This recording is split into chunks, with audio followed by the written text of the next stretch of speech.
last few years have been tough for berry growers, with returns failing to keep pace with skyrocketing increases in production costs. However, not to be discouraged, I've focused on how we as growers can carve out a larger share of the berry value chain.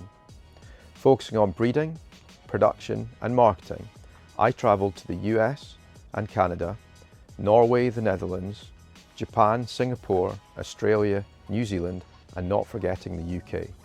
I'm delighted to say that I've seen the future, and it is that we can grow more berries.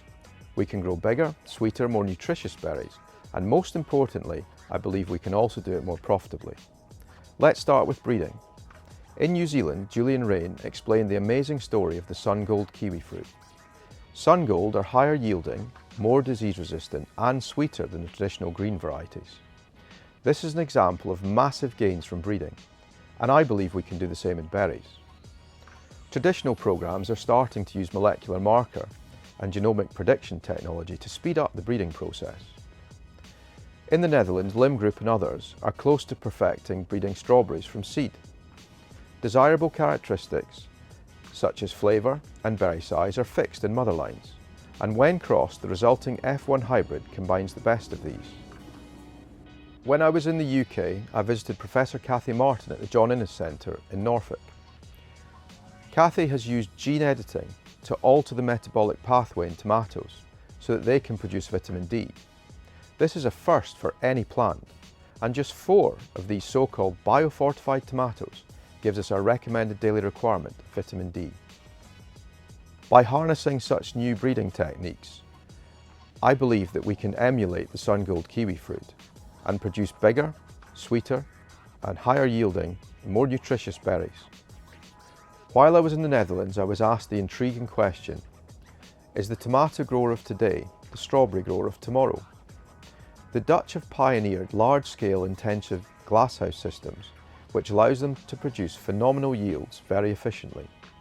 I believe we're well placed here in the UK with our favourable water and climate resources, adopt such high-tech systems to allow us to expand our season and to increase our production of berries. Whilst I was travelling, I was struck by the remarkable diversity of markets around the world and the opportunities that these could present to growers in the UK. In New Zealand, businesses such as Zespri and Rocket Apples have thrived on exporting to lucrative markets in Southeast Asia.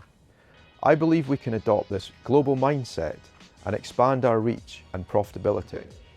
One theme that came up repeatedly during my travels was the profound impact of investing in people. The most successful businesses that I visited truly valued and invested in their people. One of the best examples was Osmond Bertnijs, who grows lettuce and potatoes in Norway. Osmond takes his entire team, managers, supervisors and tractor drivers, away for a week every year. They review their season and work out how to do things better. Osmond explained that this investment had been repaid many times over, not just through increased productivity, but also through building valuable loyalty and a shared sense of purpose among his team. In conclusion, I'm optimistic about the future. By embracing new breeding techniques and adopting new production methods, we can produce bigger, sweeter and more nutritious berries. And by going out and finding new markets, we can sell our wonderful berries more profitably. I'd like to thank my amazing family and the fantastic team at Angus Soft Fruits for their support. I'd also like to thank Nuffield, the Worshipful Company of Fruiterers, and the Royal Highland Agricultural Society of Scotland for their generous sponsorship. Thank you.